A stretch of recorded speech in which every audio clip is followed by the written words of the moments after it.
Dream job ఆదిత్యతోనే సాధ్యం. Aditya degree colleges admissions open. For more information visit our website. నమస్తే, నేను Keshav. Welcome to Suman TV. ఆంధ్రప్రదేశ్లో liquor scam వ్యవహారం రోజుకో మలుపు తిరుగుతోంది. మాజీ ఎమ్మెల్యే జగన్మోహన్ రెడ్డికి అత్యంత కీలకమైనటువంటి నేతగా పేరున్న చెవిరెడ్డి భాస్కర్ రెడ్డి అరెస్టు తర్వాత ఈ కేసులో నెక్స్ట్ ఎవరు అనేటువంటి చర్చ నడుస్తోంది. అలానే చెవిరెడ్డి తాను నిర్దోషిని అక్రమ కేసు బనాయించి తనను ఇరికించారని ఆరోపిస్తున్నారు. ఈ అంశంపైన విశ్లేషణ చూద్దాం. మనతో పాటు చంద్రగిరి నియోజకవర్గ కాంగ్రెస్ ఇన్ఛార్జి లోకేశ్వర్ రెడ్డి గారు ఉన్నారు. ఐరాల్ లోకేశ్వర్ రెడ్డి గారు, నమస్కారం. నమస్కారం సార్. లోకేశ్వర్ రెడ్డి గారు, అసలు కాన్స్టిట్యున్సీలో ఏం జరుగుతుంది? ఎందుకంటే చెవిరెడ్డి భాస్కర్ రెడ్డి గారి గురించి ప్రస్తావన వచ్చినప్పుడల్లా కూడా నియోజకవర్గంలో ఆయన ఆధిపత్యం కావచ్చు, ఆయన కుటుంబానికి ఉన్న ఆధిపత్యం కావచ్చు, గత ప్రభుత్వంలో జగన్మోహన్ రెడ్డి గారితో ఉన్నటువంటి సన్నిహితంతో చాలా వ్యవహారాల్లో ఆయన ఇన్వాల్వ్ అయ్యారనే ఆరోపణలు వస్తున్నాయి. కానీ ఈ లిక్కర్ స్కామ్ మాత్రం ఇది ఉద్దేశపూరితంగా తనను ఇబ్బంది పెట్టేందుకు, ఇరుకును పెట్టేందుకే ఇందులో ఇరికించారని చెప్పి అంటున్నారు. ఏం జరుగుతుంది అక్కడ? సార్, రాష్ట్రంలో వైసీపీ ప్రభుత్వం వచ్చిన తర్వాత, జగన్మోహన్ రెడ్డి గారు ముఖ్యమంత్రి అయిన తర్వాత చెవిరెడ్డి గారు విప్గా, అదేవిధంగా తుడా చైర్మన్గా వైసీపీ ప్రభుత్వం అతను నియమించిన తర్వాత జగన్మోహన్ రెడ్డి కోటరీలో ఏదైతే ముఖ్యమంత్రి గారితో అత్యంత సన్నిహితంగా ఉన్న వ్యక్తుల్లో ఒకడుగా మారి అక్కడున్న ఇతరితర పెద్దలను కావచ్చు, అధికారులను కావచ్చు, ప్రలోభాలకు గురి చేసి వాళ్ళని తప్పుదావ పట్టించి, అదేవిధంగా ఏదైతే ఈ లిక్కర్ స్కామ్ ఉందో దీనికి పూర్తి కర్త కర్మ క్రియగా ఇన్లీగల్ మనీ ఏదైతే ఉందో ఎంఆర్పి ధరలకి ప్రభుత్వం అమ్మకుండా అధిక ధరలకు ప్రభుత్వం అమ్మింది. కాబట్టి అధిక ధరల్లో వచ్చిన ఏదైతే ఇన్లీగల్ మనీ ఉందో దాని హవాలా రూపంలో ఇతను కంపెనీలు, కొన్ని ఫేక్ కంపెనీలు, సూట్ కేస్ కంపెనీలు సృష్టించి ఆ సూట్ కేస్ కంపెనీల ద్వారా బెంగళూరుకి, అదేవిధంగా హైదరాబాద్ లో కొంతమంది ముఠాగా వేర్పడి, మాఫియాగా వేర్పడి ఆ డబ్బుని తరలించడంలో, ఆ డబ్బుని రియల్ ఎస్టేట్ కి, బెంగళూరులో రియల్ ఎస్టేట్ వ్యాపారానికి తరలించడంలో, అక్కడ రియల్ ఎస్టేట్ చేపేయడము, అదేవిధంగా కొంతమంది ఎవరైతే కాంట్రాక్టర్లు ఉంటారో వాళ్ళందరినీ బెదిరించి బ్లాక్మెయిల్ చేసి ఇతను డబ్బులు వసూలు చేసి అన్ని నియోజకవర్గాల్లో ఎమ్మెల్యే అభ్యర్థులకి, పార్టీ నడపడానికి, పార్టీ యాక్టివిటీస్ చేయడానికి ఇతను జగన్మోహన్ రెడ్డికి డబ్బు ఆశ చూపించి అతను జగన్మోహన్ రెడ్డిని, ప్రభుత్వ అధికారులని తప్పుదోవ పట్టించి ఈ రోజు ఆ కేసులు ఇరుక్కొని ఏం చేయాలో తెలియకుండా ప్రభుత్వం మీద, వేరే వ్యక్తుల మీద ఇతను నిందలేస్తున్నాడు సార్. ఆ రోజు ప్రభుత్వంలో ఉన్నప్పుడు ఇతను ఆడిన ఆటలు, ఇతను చేసిన అరాచకాలు మీరు ఎవరైనా తిరుపతిలో ఇక్కడ కనుక్కుంటే, ఇక్కడ లోకల్ పీపుల్ని అడిగితే మీకు తెలుస్తుంది. రాష్ట్రంలో ఇతను చేసిన అరాచకాలు అన్ని ఇన్ని కావు. ప్రభుత్వాన్ని, జగన్మోహన్ రెడ్డిని అడ్డం పెట్టుకొని ఈ రోజు ప్రభుత్వం కూడా జగన్మోహన్ రెడ్డి ఒకటి కూటమి ప్రభుత్వం అధికారంలోకి వచ్చిన తర్వాత ఉద్దేశపూరితంగా జగన్మోహన్ రెడ్డి గారికి సన్నిహితంగా ఉన్న నాయకులందరినీ టార్గెట్ చేస్తున్నారు. దానికి తగ్గట్టుగానే కొన్ని ఇన్సిడెంట్స్ జరుగుతుంటే ఇది నిజమేనేమో అనుకునేటువంటి పరిస్థితులు వస్తున్నాయి. ఇప్పుడు చెవిరెడ్డి భాస్కర్ రెడ్డి గారి పేరు ఎక్కడ వినబడాల, A38 అని చెప్పి అన్నారు. చివరికి ఆయన అరెస్ట్ చేశారు. అంటే అరెస్ట్ చేయడానికి ఆధారాలు ఏమైనా ఉన్నాయా? ఆధారాలు ఉండకుండా అరెస్ట్ చేసి ఉంటారా? తప్పనిసరిగా చంద్రబాబు నాయుడు అనే వ్యక్తి ముఖ్యమంత్రిగా బాధ్యతలు తీసుకున్న తర్వాత ఆయన ఎక్కడ కూడా అందరిలాగా, జగన్మోహన్ రెడ్డి లాగానో ఇంకా వేరే నాయకుల లాగానో అతని శైలి ఉండదు సార్. ఆధారాలు లేకుండా ఎవరిని కూడా ఇబ్బంది పెట్టి కక్షపూరితమైన మనస్తత్వం కలిగిన వ్యక్తి ముఖ్యమంత్రి చంద్రబాబు నాయుడు కాదని చెప్పి మేము గట్టిగా నమ్ముతాం. ఎందుకంటే మా నియోజకవర్గాన్ని నుండి ఆయన ప్రాతినిధ్యం వహించి మంచి నాయకుడిగా చంద్రబాబు నాయుడు గారు గొప్ప నాయకుడిగా కీర్తి ప్రతిష్టలు సంపాదించుకోవడం మా జిల్లాకే గర్వకారణం. కానీ అతని అనుభవం రాష్ట్రంలో ఏ రోజు కూడా ఆయన కక్షల్ని ప్రోత్సహించిన వ్యక్తి అయితే కాదు సార్ చంద్రబాబు నాయుడు గారు అయితే.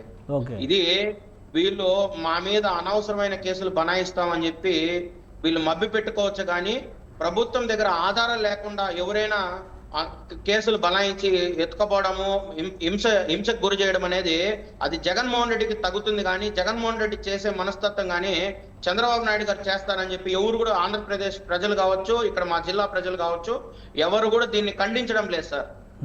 కానీ అంటే ఒకటి, ఇప్పుడు చెవిరెడ్డి భాస్కర్ రెడ్డి చెప్పిన పాయింట్ ఏంటంటే ఆధారాలు లేవు, ఆధారాలు ఉంటే ఒక్కటన్నా ఈ పార్టీకి బయట పెట్టాలి, లిక్కర్ స్కామే జరగలేదు అంటున్నారు. అంబటి రాంబాబు కానీ వీళ్ళందరూ, వైసీపీ నాయకులు అందరూ చెప్తే అసలు స్కామే లేని దానికి అరెస్టులు చేస్తున్నారు అంటున్నారు. చెవిరెడ్డి భాస్కర్ రెడ్డి గారిని కానీ పెద్దిరెడ్డి రామచంద్రారెడ్డి గారి ఫ్యామిలీని కానీ వీళ్ళని ఉద్దేశపూరితంగా ప్రభుత్వం టార్గెట్ చేస్తుంది అనేటువంటి అభిప్రాయం క్రియేట్ చేసే ప్రయత్నం జరుగుతుంది వైసీపీ నాయకత్వం నుంచి చూస్తే. దాన్ని అంత సింపుల్గా కొట్టిపడేయగలమా? ఈరోజు స్కామ్ జరగలేదు అని వీళ్ళు చెప్తున్నారు. ఇదే ముందు ప్రభుత్వం జగన్మోహన్ రెడ్డి గారి ప్రభుత్వంలో మీరు ఎందుకు ఎంఆర్పి ధరలకి మద్యం అమ్మలేదు? ఎందుకు టెండర్ సిస్టమ్ లో ప్రైవేటు వ్యక్తులకి మద్యం షాపులు ఇవ్వలేదు? మీరు ఎందుకు నిర్వహించారు? ఓకే, ఎంఆర్పి ధరలు ధరల నియంత్రణ అలానే అది నిధుల దుర్వినియోగం జరగకుండా ఉండాలంటే ప్రభుత్వమే ఈ షాపులు నిర్వహించాలి. దాని ద్వారా ఎందుకంటే ఎక్కువ రేట్లకు అమ్మారు కదా, అందుకే ఆ ఉద్దేశంతోనే మేము చేసామని అంటుంది కదా వైసీపీ నాయకత్వం. చెప్తున్న మాట ఏంటంటే అసలు స్కామ్ జరగడానికి అవకాశం లేదంటుంది. లేదని అంటున్నారు కదా సార్. ఎంఆర్పి ధర అనేది ప్రభుత్వం నిర్ణయించింది కాదా? ఎంఆర్పి ధర ఎవరు నిర్ణయించారు? ప్రభుత్వాలు నిర్వహించి అన్ని చోట్ల క్యాష్ ట్రాన్సాక్షన్స్ చేసిన ఎలక్షన్స్లో ఈ డబ్బునే ఖర్చు పెట్టారు అని చెవిరెడ్డి భాస్కర్ రెడ్డి మీద ఆరోపిస్తున్నారు. దానికి ఆధారాలు ఏమైనా ఉన్నాయా? తప్పనిసరిగా ప్రభుత్వం దగ్గర ఆధారాలు లేకపోతే ప్రభుత్వం అరెస్ట్ చేసి ఉండదని చెప్పి మేము గట్టిగా నమ్ముతున్నాం సార్. ఇతను యొక్క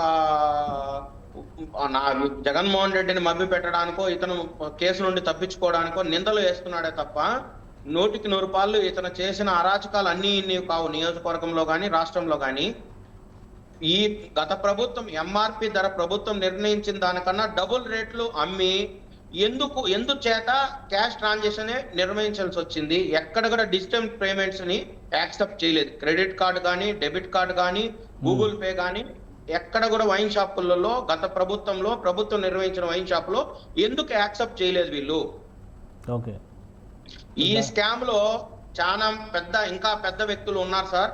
ఒక మాఫియా లాగా తయారయ్యి జగన్మోహన్ రెడ్డికి ఒక ప్రధాన ఆదాయ వనరుగా ప్రజల యొక్క ప్రాణాలతో చెలగాట ఆడుకొని తక్కువ క్వాలిటీ మద్యాన్ని అమ్మి ఈరోజు ఎంతో మంది ఆ ప్రభుత్వంలో ప్రాణాలు కోల్పోయిన దాఖలాలు ఎన్నో ఉన్నాయి సార్. రైట్ రైట్ మీ పోరాటం ఏ విధంగా ఉంటుంది? కాంగ్రెస్ పార్టీ నుంచి చేస్తున్న ఇప్పుడు విమర్శలన్నీ కూడా షర్మిల గారు చేస్తున్న విమర్శలు కానీ, మీరు చేస్తున్న విమర్శలు కానీ మళ్ళీ వైసీపీని టార్గెట్ చేస్తున్నారు, అధికార పార్టీతో అంటకాగుతున్నారని విమర్శలు వస్తున్నాయి. దానికి ఏం సమాధానం చెప్తారు మీరు? తప్పనిసరిగా మేము న్యాయం ఏ పక్క ఉంటే ఆ పక్క మా పార్టీ, మా నాయకురాలు వైఎస్ షర్మిలారెడ్డి గారు ప్రభుత్వం చేసే తప్పుల్ని ఎండగొడుతూ ప్రజల పక్షాన ప్రతిపక్ష గొంతుకుగా ఈరోజు నియోజకవర్గంలో కావచ్చు, రాష్ట్రంలో కావచ్చు, ప్రజలకి సమస్య ఎక్కడుంటే అక్కడ కాంగ్రెస్ పార్టీ షర్మిలమ్మ నాయకత్వంలో కాంగ్రెస్ పార్టీ పనిచేస్తా ఉంది సార్.